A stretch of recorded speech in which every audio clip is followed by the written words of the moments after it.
what's up everyone? Cedric TV here and welcome back to my YouTube channel. Well guys, this video it's all about live streaming again. And guess what? Hindi po ito about sa Mobile Legend.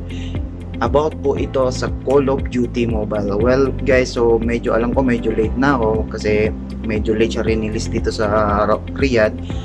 So now, ituturo ko sa inyo kung paano mag-live stream ng Call of Duty sa inyong mobile phones.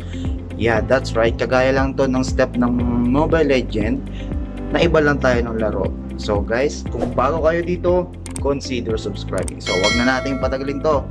Let's go!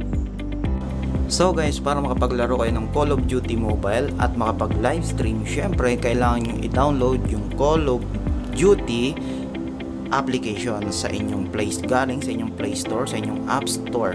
So hindi lang yung Call of Duty ang i-download nyo, syempre kailangan nyo lang i-download ang Facebook Gaming app para makapag live stream kayo ng libre sa Facebook app. Tandaan nyo guys, sa Facebook Gaming is hindi required ang followers para makapag live stream. So ang kailangan nyo lang ay Facebook at yung laro na gusto nyong laruin.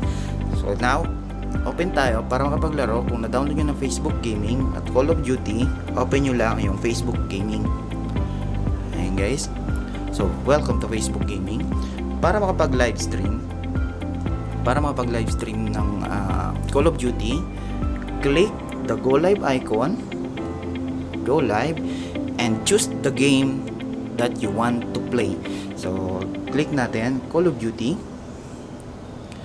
Yan guys, so kagaya lang to ng Mobile Legend. Kung napapansin nyo yung F Live blue icon, yan guys, yan. So brought to you by Tencent Games, Activision, Call of Duty Mobile. Yan guys, so medyo nag-enjoy ako sa laro na to guys. And yan, pasensya na rin at medyo hindi ako makapagawa ng video kasi may work ako. So eto na lang muna. So sana masundan nyo, sana mag-enjoy kayo sa laro. So may tutorial din ako nito kung paano laruin yung basic setting, basic gaming.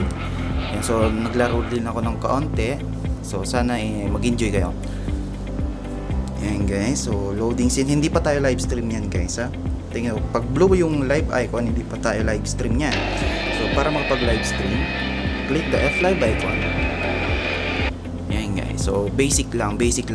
So ayan guys, yan na tayo sa ating Facebook name, sa ating Facebook account. Cedric Damistino ang aking Facebook name. And kung sa Facebook page naman, click nyo lang tong small round icon sa gilid at andyan na lalabas ang inyong Facebook page. So yan guys, so Facebook page and Facebook name, so lahat yan connected sa Facebook. So kayo maglalagay kung public, all friends, or only you. So sa akin, only me lang natin kasi para hindi makita nung kasi tutorial lang naman to, pangat naman kung ilalive ko yung tutorial ko. So para makapag-camera guys, as usual, click the camera icon. And hello everyone, nandito na naman ako sa inyong harapan. And guys, so camera icon, yan, so round, yan, pwede siyang palakihin, pwede siyang paliitin. And say something about this live video. For example, watch me play Call of Duty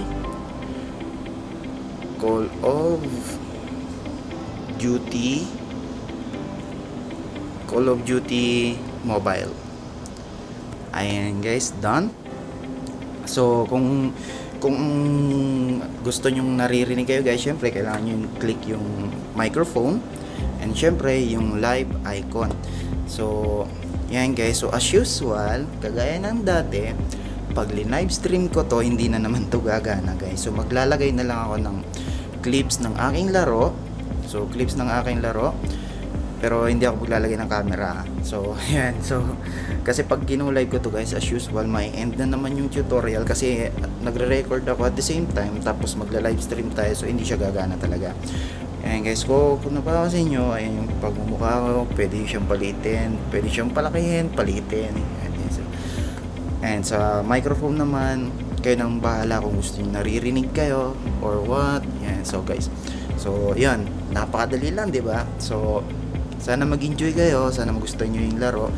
Well, alam ko walang bayad yung promotion, yung ano na to, yung pagpo-promote ko ng laro na to, pero nag-enjoy ako and gusto ko mag-enjoy din kayo, lalo na sa panahon ngayon na nasa bahay lang dahil sa lockdown, dahil sa pandemic. Gusto ko mag-enjoy kayo kasi ang buhay, kung hindi sakit o hindi lungkot, saya. So much better na dun kayo sa masaya. So yan guys, so yun, sana nasundan nyo kung paano mag live stream ng Call of Duty step by step. Madali lang, parang Mobile Legend lang yun. So sa yun, sana nag-enjoy kayo and yan, God bless all and ingat kayo palagi. Thank you.